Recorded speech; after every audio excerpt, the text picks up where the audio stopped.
Hello अस्सलाम वालेकुम। जैसे कि दस्तक ड्रामे का एपिसोड 29 का टीज़र जो है वो लॉन्च हो चुका है। जैसे कि दिखाया जाता है कि किरण की मुई से शादी हो गई है। किरण बहुत ज़्यादा परेशान है।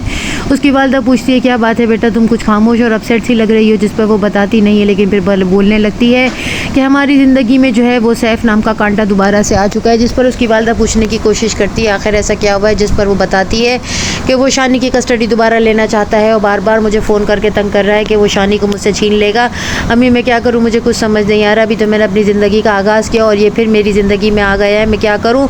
मुईज़ को मैं सब कुछ नहीं बता रही ताकि वो परेशान ना हो। वो वैसे ही बहुत सफ़र कर रहा है मेरी वजह से। यहाँ मुईद के वालिद जो है वो उसकी कहीं पे भी नौकरी जो है वो होने नहीं देते। वो अपने दोस्त के पास भी जाता है, जिस पर उसके वालिद अपने बेटे को डांटते हुए कहते हैं कि फिर उसको पता चलेगा तो वो हमसे नाराज़ हो जाएगा, इस लड़के को ऑफिस में मत आने दो। यहाँ मुईद जो है वो अपने वालिद के पास जाकर जो है वो कहता है आप जो ये सब कुछ कर रहे हैं अच्छा नहीं कर रहे, आप मुझे हर्ट कर रहे हैं। यहाँ पर मुईद का पीछा जो है वो सैफ करता है और शानी को कहता है कि मैं तुम्हारा बाप हूँ और मैं इसका रियल बाप हूँ। यहाँ पर मुईद कहता है आप वही शख्स है ना जिसने बच्चे की कस्टडी दूसरी शादी की वजह से जो है वो किरण के हवाले कर दी थी। अब आप किस मुंह से जो है हमारी ज़िंदगी में दोबारा आए हैं, मैं ही इसका बाप हूँ और ये मेरा बेटा है। जिस पर जो है सैफ कहता है कि असल बाप मैं ही हूँ, बाप कह देने से कोई बाप नहीं बन जाता। यहाँ पर सैफ ये तमाम बातों को सोचते हुए गाड़ी चलाता है और उसका एक्सीडेंट हो जाता है। मुईद जो है वो गुस्से में घर पर खामोश बैठा होता है, जिस पर किरण कहती है क्या बात है, इतने अपसेट क्यों लग रहे हो। जिस पर वो इसे बताता है कि हाँ मैं नाराज़ हूँ, अगर सैफ तुम्हें परेशान कर रहा था और तंग कर रहा था तो तुमने मुझे क्यों नहीं बताया। ये सब कुछ मुझे सैफ के मुंह से सुनना पड़ा और उसने ये सब कुछ शानी को भी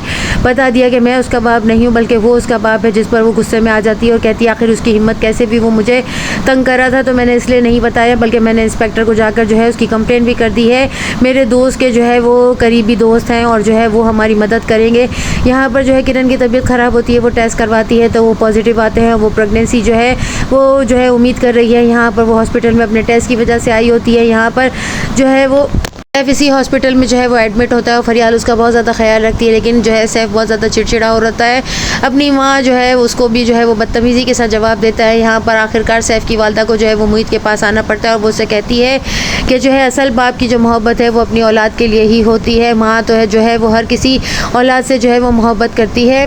वो ये भी कहती है कि तुम जो है वो किरण को समझाओ कि ये हमारा शानी जो है वो हमारे हवाले करते हैं। यहाँ पर मुईद के वालिद अपनी बेगम अनिका से कहते हैं कि आखिर ये कौन औरत है जिसने अपने बेटे को जो है पहले हमारे बेटे से मानूस कर दिया, अब जो है उसके कदमों में जो है इसने औलाद की जंजीरें डाल दी। जिस पर उसकी बीवी कहती है कि औलाद जो है वो बेड़ियाँ नहीं होती हैं।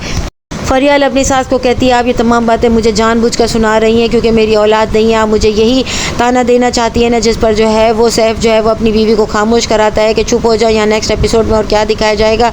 चैनल के साथ बने रहें, लाइक करें, शेयर करें और सब्सक्राइब करें।